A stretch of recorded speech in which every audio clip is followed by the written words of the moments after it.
Do you feel like decluttering is just one more thing on your never-ending to-do list? If you feel like you have no time to declutter, then you are in the right place. And why that is because decluttering and simplifying right now is gonna give you all of that time back tomorrow. Clutter requires so much of our time, energy, and attention. However, it gives us back like nothing in return. That's why it's so important to address it.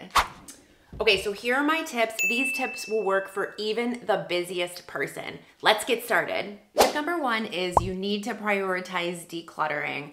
This is the only way it's gonna get done. And so if you are truly super busy and you can't get to it, what I say is just leave something dirty for the day and instead spend that time decluttering. Last night, I left a huge sink full of dirty dishes, all because I wanted to declutter some of my bathroom items. I was hoping that maybe the kids would take care of it, but unless I ask them, they don't necessarily do these kinds of things. Unfortunately, we gotta work on that. But the sink was full of dishes and I did a bunch of decluttering in the bathroom and I just reallocated that time because I figured it was more of a priority for me to declutter the bathroom items and just get that done than it was to have the dishes done last night. Honestly, with decluttering, there's just like never a perfect time to do it. So you just need to make the decision and say, okay, the time is now. I am just gonna do this now. And you prioritize it and just do it. Another tip, if you are really busy and you don't have time to declutter, is to start with the easy stuff. I find that when I start with the easy stuff, it actually like gives me a quick win and I feel motivated and I want to keep going. I don't just want to stop. So to me, easy stuff is like not sentimental items. I think sentimental items, you could get stuck like looking through photos and then thinking of memories, and then it's really hard to declutter sentimental items anyway. I'm gonna do a video on that soon because those are a whole different category. But for me, an easy place to start is the kitchen junk drawer. You don't feel like tied to the things in there. A lot of it will end up going in the garbage can, at least that's what I've found. So I think start with something small like the junk drawer. And if you don't wanna do the kitchen junk drawer, maybe do like one bathroom drawer if you've got like, and you can get rid of some beauty products and things that you no longer use, but just starting small is the key here. The next tip is to declutter as you go about your day. So instead of setting aside special time to declutter, simply incorporate it into your everyday routine, kind of have it in the back of your head. For example, if I'm getting ready to leave the house and I'm putting on my shoes and I'm looking at all of my shoes, I might grab a couple of pairs of shoes that I no longer wear and just get rid of them. Maybe when I'm cooking dinner and I'm looking in the utensil drawer and seeing utensils that I no longer use or that I don't need, I will go ahead and ditch those utensils right then and there while I'm cooking. So it's like I don't even have to think about it. This brings me to my next tip, which is to put declutter bins all around your home in high traffic areas. That could be your kitchen, your living room.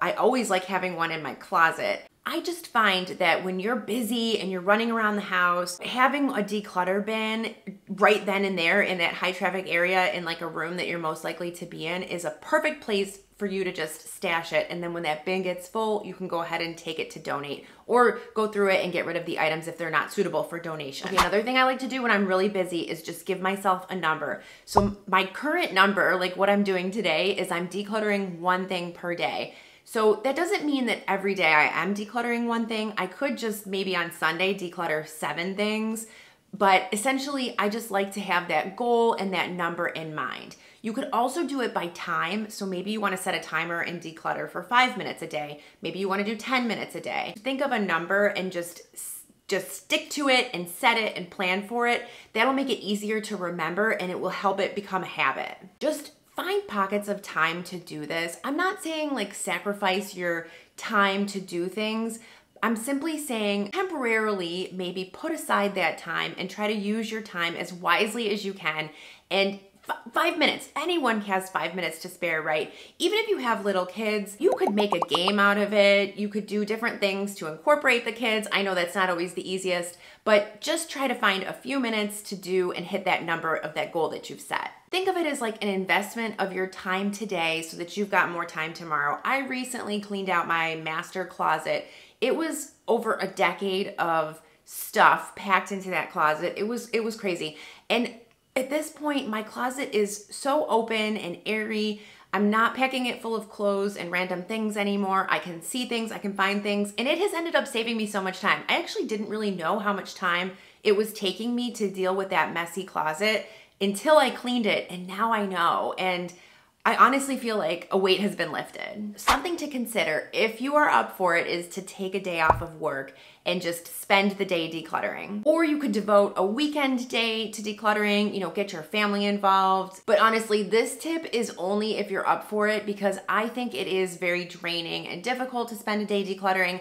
I've done it before. You can do it. It's definitely an investment in your time, but something to consider. Okay, then my next tip is all about picking tasks and planning. So I love lists and I'm a planner. I would say go ahead and just make a list of all of the things you want to declutter. This is almost like a plan, but you could write down Monday, utensil drawer, Wednesday, linen closet, Sunday, kitchen counters. Planning out what needs to be decluttered and then making it into a list and checking those items off the list will ensure that not only do you get things done, but you'll also feel good about checking things off. The thing with decluttering is slow and steady wins the race. Kind of like something that you just need to realize that is an ongoing thing. You need to do a little bit each day. I think that consistency is key. So as long as you're doing a little bit each day, you will be so much more on top of it. And even if you're busy, you can do it. There are a lot of factors to consider when decluttering. I am going to link a video right here. This is my fast hacks, how to declutter, and questions to ask yourself when you're decluttering, just to make the process easier and quicker. Go ahead and click on it and I will see you over there. Thank you so much for watching.